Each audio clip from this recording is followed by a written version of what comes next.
Hello good morning friends. Welcome to top rankers SLN YouTube channel. ये हमारा YouTube channel है। इस पर डेली करंट अफेयर्स की जो है वो क्लास आती है। जो फूल पत्ती वाली क्लास का ये हैंड नोट्स है। आज 16 नवंबर है 2024 का। तो ये आज की क्लास है। पहला क्वेश्चन देखते हैं कि 100 मोस्ट पावरफुल पर्सन, पूरे वर्ल्ड में 100 मोस्ट पावरफुल पर्सन की एक रिपोर्ट जारी की गई है फॉर्चून की। 100 मोस्ट पावरफुल पर्सन की इसमें टॉप पर कौन किया है? तो एलन मस्क जो है टॉप किए हैं, मोस्ट पावरफुल पर्सन है पूरे वर्ल्ड में। इनकी जो कंपनी है स्पेस एक्स है, टेस्ला है और एक्स जो ट्विटर है वो भी इन्हीं की कंपनी है, एलन मस्क की। और जो हमारे यहाँ मुकेश अंबानी हैं, मतलब गिना जाता है अमीरों में, तो वो मुकेश अंबानी जो है इनका वर्ल्ड में जो है 12वें स्थान पे हैं। और अगर भारत में पूछा जाए तो ये फर्स्ट पे है। भारत में टॉप किए हैं इंडिया में, और वर्ल्ड में जो है ये 12th स्थान पे है। स्पेस एक्स और नासा दोनों ने मिलकर एक क्रूज 9 मिशन लॉन्च किया है।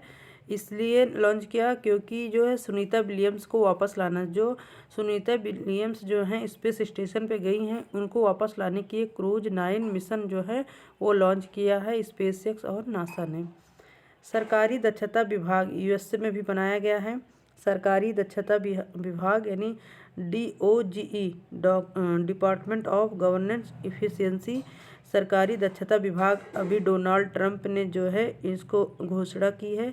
एलन मस्क और विवेक रामास्वामी के नेतृत्व में ये बनाया जाएगा। पहला क्वेश्चन ये देख लिया हम लोग ने। दूसरा क्वेश्चन देखते हैं कि चीन ने चाणक्य मेगा पोर्ट का अनावरण किया है। अभी चाइना ने चाणक्य जो है मेगा पोर्ट का अनावरण किया है, तो कहाँ किया है? ये पेरू में किया है। कहाँ किया है? पेरू में, साउथ अमेरिका महाद्वीप के पेरू देश में। पेरू की राजधानी क्या है? लामा है। पेरू की राजधानी लामा है। और ये क्यों किया, लॉन्च किया है? तो क्योंकि जो है साउथ अमेरिका जो महाद्वीप है इसका पहला हरित और स्मार्ट पोर्ट है, पहला हरित और स्मार्ट पोर्ट है। और ये निर्माणकर्ता जो कंपनी है चाइना की, वो कॉस्को कंपनी है चाइना की। उन्होंने जो है चाणक्य मेगा पोर्ट का अनावरण किया है, पेरू में किया है। साउथ अफ्रीका महाद्वीप में जो है, साउथ अमेरिका जो महाद्वीप है वहाँ जो है चिली देश है, जहाँ तांबे का भंडार बहुत है। तांबे का भंडार है, इसको आयात निर्यात करने के लिए जो है चाइना ने ऐसा किया है। तांबे का जो भंडार है चिली में, उसको बोलते हैं चिबिक माटा। चिबिक माटा जो खान है वो तांबे के लिए फेमस है, तांबे के भंडार के लिए। चिली की राजधानी है सेंटियागो है। चिली की राजधानी का नाम सेंटियागो है। और जो है अभी हाल ही में जो पेरू में एक सभ्यता की खोज की गई थी, जिसको बोलते हैं चीमू सभ्यता। चीमू सभ्यता की खोज भी पेरू में की गई थी। और टिटिकाका झील जो है वो पेरू और बोलिविया की सीमा के मध्य है, मतलब पेरू और बोलिविया के मध्य में टिटिकाका झील है। और अटाकामा जो मरुस्थल वो पेरू और चिली के मध्य में है। पेरू और चिली के मध्य में अटाकामा मरुस्थल है, और टिटिकाका झील जो है पेरी और बोलिविया के मध्य में है। तीसरा क्वेश्चन देखते हैं।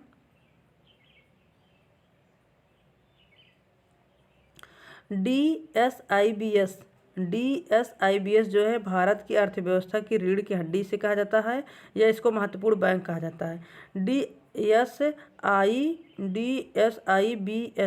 इसको बोलते हैं डोमेस्टिक सिस्टमेटिक इम्पॉर्टेंट बैंक्स, यानी घरेलू संस्थागत महत्वपूर्ण बैंक। अभी 3 बैंकों को RBI ने ऐसे घोषित किया है। RBI ने 3 बैंकों को DSIBS बैंक घोषित किया है। 3 बैंक कौन कौन से हैं? SBI हुआ, HDFC हुआ और ICICI बैंक को। इन तीनों बैंक को जो है DSIBS बैंक घोषित किया है। ये 3 बैंक जो है भारत की अर्थव्यवस्था के लिए जो है ये रीढ़ की हड्डी है और बहुत महत्वपूर्ण बैंक है। अगर इन तीनों बैंक की विफलता होती है तो इस विफलता से भारत की अर्थव्यवस्था पर क्या होगा? नकारात्मक प्रभाव पड़ेगा। RBI ने तीनों बैंकों को घोषित किया, SBI को, HDFC को, ICICI बैंक को। इन तीनों बैंकों को DSIBS बैंक घोषित किया है। RBI की स्थापना कैसे हुई थी? तो RBI की स्थापना शाही आयोग, इसी को बोलते हैं हिल्टन आयोग। किससे? शाही आयोग या इसी को बोलते हैं हिल्टन आयोग बोला जाता है। और 1934 में एक्ट आया था और 1 अप्रैल 1935 को आरबीआई की स्थापना हुई थी, यानी रिजर्व बैंक ऑफ इंडिया। और 1 जनवरी 1949 को इसका राष्ट्रीयकरण कर दिया गया था। वर्तमान में आरबीआई के गवर्नर शक्तिकांत दास हैं और आरबीआई का जो लोगो है ताड़ का वृक्ष है और रॉयल टाइगर है।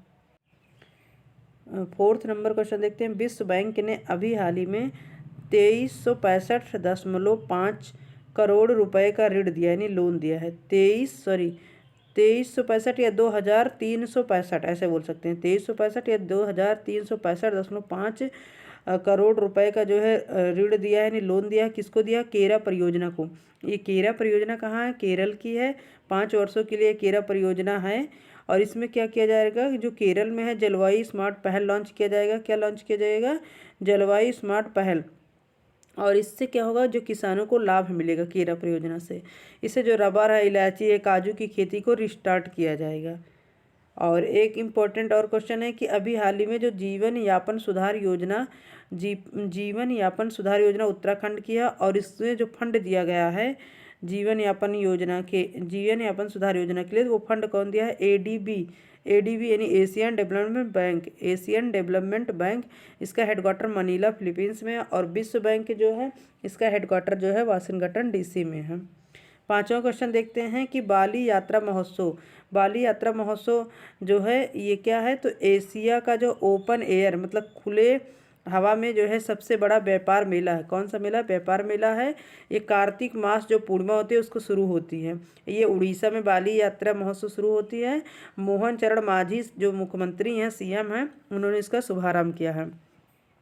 ये क्यों मनाया जाता है? क्योंकि उड़ीसा के व्यापारी जो है वो व्यापार के लिए बाली यानी इंडोनेशिया जाया करते थे। उसके प्रतीक के लिए जो है बाली उत्सव यानी बाली यात्रा महोत्सव मनाया जाता है। और अभी कार्तिक पूर्णिमा को ही गुरु नानक जयंती भी मनाया गया। और उड़ीसा के जो महत्वपूर्ण त्यौहार हैं, जैसे बहुत महत्वपूर्ण फेस्टिवल है, वो धानु यात्रा महोत्सव हुआ, नुआखाई जो है, रज पर्व हुआ और रथ यात्रा जो पुरी में मनाया जाता है वो है। रथ यात्रा पुरी जिसमें भगवान जगन्नाथ की रथ की यात्रा निकाली जाती है। भगवान जगन्नाथ और बालभद्र होते हैं, बलराम और उनकी बहन जो थी उनके सुभद्रा का, तीनों लोगों का जो है रथ यात्रा निकाला जाता है। और उड़ीसा में कौन कौन सा नृत्य फेमस है? तो गोटी पुआ हुआ, दल खाई हुआ और सलेंसरी नृत्य। ये उड़ीसा में तीनों जो लोक नृत्य हैं बहुत फेमस हैं। 6ठा नंबर क्वेश्चन देखते हैं। री-प्रिक्स 2024 का आयोजन कहाँ किया जा रहा है? तो ये पारादीप उड़ीसा में किया जा रहा है। कहाँ किया जा रहा है? पारादीप उड़ीसा में किया जा रहा है। री-प्रिक्स 24 आयोजन पारादीप उड़ीसा में किया जा रहा है। ये कौन कर रहा है? तो इंडियन कोस्ट गार्ड ने कर रहा है। और RE का मतलब रीजनल यानी क्षेत्रीय, P का पॉल्यूशन यानी प्रदूषण, R से और रिस्पॉन्स यानी प्रतिक्रिया और X से एक्सरसाइज यानी अभ्यास। क्षेत्रीय प्रदूषण प्रतिक्रिया अभ्यास जो है इसका आयोजन किया जा रहा है और ये पारादीप उड़ीसा में किया जा रहा है। क्यों किया जा रहा है? क्योंकि जो तेल रिसाव होता है समुद्री प्रदूषण उसको रोकने के लिए किया जा रहा है। और इंडियन कोस्ट गार्ड यानी भारतीय जो तट रक्षक बल होते हैं वो आयोजित कर रहा है। इंडियन कोस्ट गार्ड की स्थापना 1 फरवरी 1977 में हुई थी। उसके 1 साल बाद 1978 में इसका एक्ट आया था। अभी इसके जो डीजी थे राकेश पॉल, उनका हाल ही में जो है आकस्मिक निधन हो गया। उनके स्थान पर अभी किसको जो है डीजी बनाया गया है? तो परमेश शिवमणि को। परमेश शिवमणि जो है अभी हाल ही में डीजी बनाए गए हैं। 7वां नंबर क्वेश्चन देखते हैं। Know your medicine app. अभी हाल ही में know your medicine app launch किया गया है। किसने लॉन्च किया? खेल एवं युवा मंत्रालय ने लॉन्च किया। खेल और युवा मंत्रालय ने, इसके मंत्री हैं डॉक्टर मनसुख मंडाविया, इन्होंने लॉन्च किया इस ऐप को, नो योर मेडिसिन ऐप। क्यों लॉन्च किया गया? क्योंकि स्वच्छ खेलों को बढ़ावा देने के लिए इसको तैयार किसने किया? तो नाडा यानी नेशनल एंटी डोपिंग एजेंसी ने इसको तैयार किया है, इस ऐप को, नो योर मेडिसिन ऐप। नाडा की स्थापना 2005 में हुई थी। इसका हेडक्वार्टर जो है नई दिल्ली में है। कहाँ है? नई दिल्ली में है इसका हेडक्वार्टर। अभी इसके उद्देश्य के मतलब इसका उद्देश्य क्या है नो योर मेडिसिन ऐप? तो इसका है कि खेलों में नशीली दवाइयाँ जो होती है डोपिंग को रोकना है। जिससे जो होते हैं उन खिलाड़ियों पर प्रतिबंधित लगा दिया जाता है, मतलब प्रतिबंध यानी बैन लगा दिया जाता है। इससे क्या हो जाएगा कि अब जो होगा, जो दवा खाना होगा उसकी फ़ोटो खींचकर आप इस ऐप पे डालिएगा, नो योर मेडिसिन ऐप, और ये बता देगा कि ये डोपिंग मतलब इसमें ड्रग्स हैं, नशीली मतलब खेल के लिए ये ठीक है कि नहीं ठीक है, इसलिए ये ऐप लॉन्च किया गया। और पूरे वर्ल्ड में जो था वाडा होता है, वर्ल्ड एंटी डोपिंग एजेंसी, इसका हेडक्वार्टर मॉन्ट्रियल कनाडा में है और इसकी स्थापना 1999 में हुई थी। 8वां नंबर क्वेश्चन देखते हैं कि रिलायंस और वाल्ट डिज्नी मीडिया दोनों का विलय हो गया है। रिलायंस का और वाल्ट डिज्नी मीडिया का विलय हो गया है, जिससे 100+ जो टीवी चैनल और 2 OTT प्लेटफॉर्म इस पर हैं। 100+ टीवी चैनल और 2 OTT प्लेटफॉर्म। OTT का प्लेटफॉर्म है ओवर द टॉप, इससे हॉटस्टार और जियो सिनेमा 2 OTT प्लेटफॉर्म आते हैं।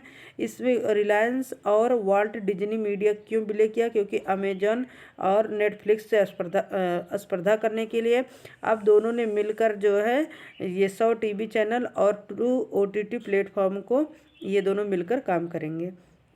9वां नंबर क्वेश्चन है अंतर्राष्ट्रीय विश्वविद्यालय खेल महासंघ।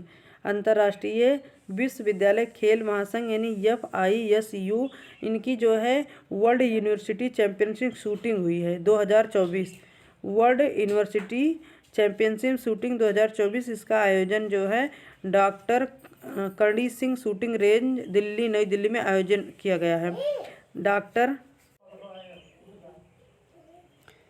इनका आयोजन doctor Karni Singh shooting range नई दिल्ली में आयोजित किया गया है। इसमें इंडिया को जो पदक मिला है 9 गोल्ड मिला है, 9 सिल्वर और 6 ब्रॉन्ज मिला है। टोटल 24 पदक इंडिया ने जीते हैं।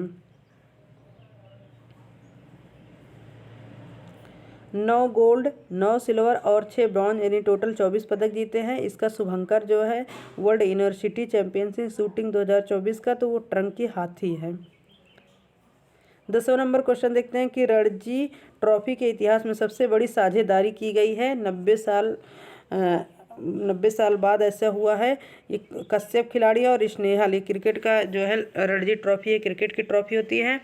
कश्यप और स्नेहल जो है ये गोवा टीम के से खेलते हैं, गोवा टीम से। और ये किसके खिलाफ बनाए हैं, तो अरुणाचल प्रदेश के खिलाफ बनाए हैं। साझेदारी किए हैं कश्यप और स्नेहल जो है ये 606 रन की साझेदारी किए हैं, जो रणजी ट्रॉफी के इतिहास की सबसे बड़ी ये सब साझेदारी है। आप लोगों ने जो है वो फूल पत्ती वाली क्लास का हैंड नोट्स जो है उसके आप लोगों ने जो है वो क्लास देखी है, जिसमें आपको कम टाइम में सारे क्वेश्चन, इंपॉर्टेंट क्वेश्चन जो मिल जाते हैं।